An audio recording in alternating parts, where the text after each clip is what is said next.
인류 문명이 생겨난 이후 인류는 먼 고대부터 하늘과 별, 나중에는 더 나아가 우주에 대해 관찰하고 연구하였습니다. 갈릴레오 갈릴레이의 지동설과 미국과 소비에트 연방의 우주 경쟁 등이 그 증거죠. 현재 우리가 살아가고 있는 21세기에도 우주에 관한 연구는 활발히 이루어지고 있습니다. 이번 시간에는 인류가 21세기에 이룬 우주 탐사 성과에 대해 알아보겠습니다.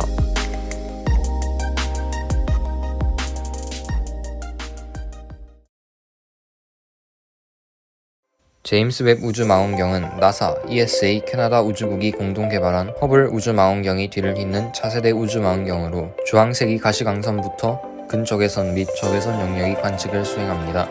1996년 허블 우주망원경이 뒤를 이을 망원경을 쏘아올릴 목적으로 처음 계획되었고 2002년에 과거 아폴로 계획을 헌신적으로 지원했던 제임스 에드윈 웹 나사 제2대 국장의 이름을 따 제임스 웹 우주망원경으로 프로젝트명을 결정하였습니다.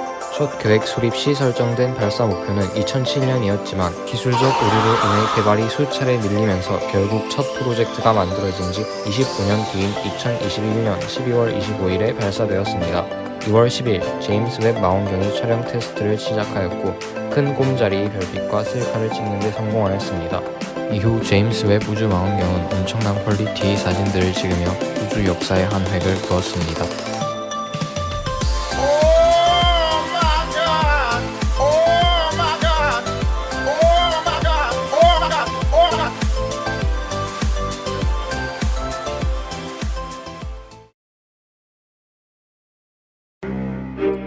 화성에서 미생물이 살 수 있다는 이야기 다들 한 번씩 들어보셨을 거라 생각됩니다. 2007년 8월 4일 발사된 화성 탐사선 피닉스는 9개월의 비행 끝에 2008년 5월 25일 화성에 착륙했습니다. 피닉스는 물의 지질학적 역사를 연구하는 것으로 이를 통해 기후변화의 비밀을 풀 수 있을 것으로 기대하고 있었습니다. 얼음과 흙이 섞인 환경에서 생명체를 찾아내기 위함이었습니다. 피닉스는 2.4m의 요구팔로 화성의 북극 땅을 파서 과거의 물에 관한 정보를 찾아 화성의 미생물이 살기에 적절한 환경이 있는지를 조사하였습니다. 이 항공우주국은 2008년 7월 31일 화성에서 물을 발견하였다고 발표하였고 탐사 기간은 9월 말까지 연장하게 되었습니다. 가혹한 우주 환경 속에서 최소한 8개월 이상 버티며 온전히 화성에 도착하는 것은 매우 어려운 미션입니다. 1960년부터 이미 활발해진 화성 탐사이고 인류는 그간 무려 40개가 넘는 탐사선을 화성에 보내왔지만 절반 훨씬 이상의 화성 프로젝트들이 실패했습니다.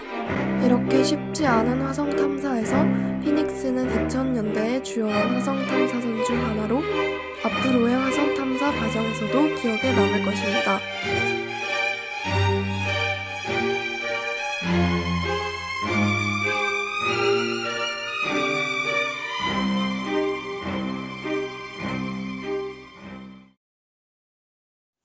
뉴 호라이즌호는 2006년 1월 19일 미국 플로리다주의 케이프 커네버럴에서 태양계의 마지막 행성이었던 영왕성을 탐사하기 위하여 로켓 아틀라스 5에 실려 발사되었습니다. 나사에서 7,500원을 들여 제작하였는데 그램 피아노만한 크기의 고기는 450kg입니다.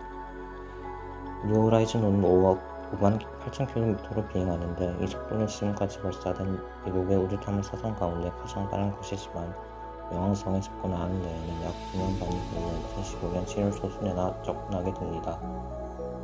영왕성에 접근하면 약 5개월 동안 궤도를 통과하며 영왕성 표면의 성질과 온도, 대기 등에 관한 자료를 지구로 보냅니다.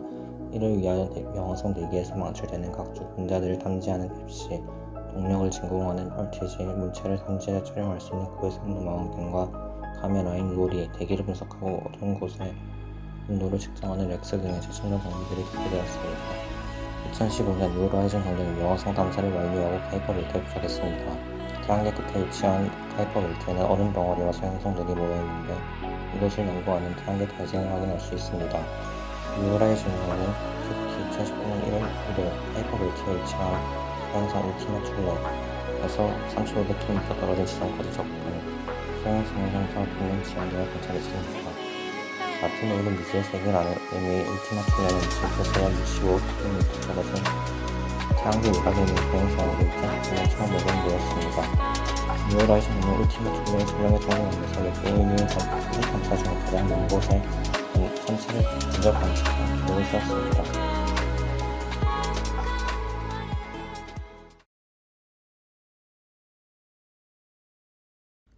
영화 인터스텔라에도 나오는 블랙홀을 다들 한 번쯤은 들어보셨을 것입니다.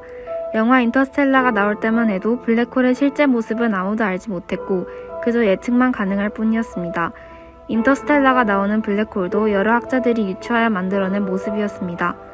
그런 상상 속의 블랙홀의 실제 모습이 최근 밝혀졌는데 EHT 국제공동연구진은 전세계 협력에 기반한 8개의 전파 망원경을 연결한 사건 지평선 망원경으로 블랙홀 관측에 성공했습니다. EHT란 전세계에 선재한 전파 망원경을 연결해 지구 크기의 가상 망원경을 만들어 블랙홀의 영상을 쉽게 포착하려는 국제협력 프로젝트이자 이 가상 망원경의 이름입니다. 쉽게 말하면 블랙홀을 포착하기 위한 망원경은 어마어마하게 크기 때문에 지구 곳곳에 전파 망원경을 설치하여 각각 블랙홀을 포착 후 모든 사진을 알맞게 합한 겁니다. 여러 영상이 모여 하나의 산물을 이룬 것이죠. 이번 연구를 위해 세계 80개 기관의 EHT 연구진들이 참여했습니다. 연구진은 관측자료 보정과 영상화 작업을 통해 고리 형태의 구조와 중심부의 어두운 지역인 블랙홀의 그림자를 발견하였습니다. 학자들의 실감과 정성 끝에 지난 5월 22일 연구진은 두 번째 블랙홀을 영상화했습니다. 첫 번째 블랙홀 M87에 이어 초대질량 블랙홀 분수자리 A를 촬영한 것이죠. 영상화된 블랙홀은 인터스텔라에 나오는 블랙홀과 높은 싱크로율을 보여 놀라움을 자아내기도 했습니다. 우리 은하 중심에 위치한 분수자리 A 블랙홀은 질량이 태양보다 약 400만 배 크고 태양계로부터 거리가 M87 블랙홀과 비교하여 2000분의 1 정도로 가까워 블랙홀 연구에 유력한 대상입니다. 후속 연구로 EHT 연구진은 초대질량 블랙홀 주변의 부착 흐름을 분석하는 이론을 세우기 시작했습니다. 이를 통해 은하의 형성과 진화 과정을 밝힐 수 있을 것이며 추가적인 연구를 통해 아인슈타인의 일반 상대성 이론의 정밀한 검증 등 새로운 결과들이 쏟아져 나올 것으로 전망하고 있습니다. 이처럼 21세기 우리는 놀라운 우주 탐사와 성과를 이루어냈으며 한층 더 진보된 곳으로 올라서게 되었습니다. 이렇게나 우주에 대한 연구를 하였는데 인간은 우주의 0.1%조차 알지 못합니다. 우리는 감히 상상도 할 수 없는 심오한 비밀들이 우주에 숨겨져 있고 풀어나갈 과제도 많습니다. 이제는 우리가 과거 학자들의 발견을 발판 삼아 저 위에 있는 우주의 비밀을 꺼내야 할 차례입니다.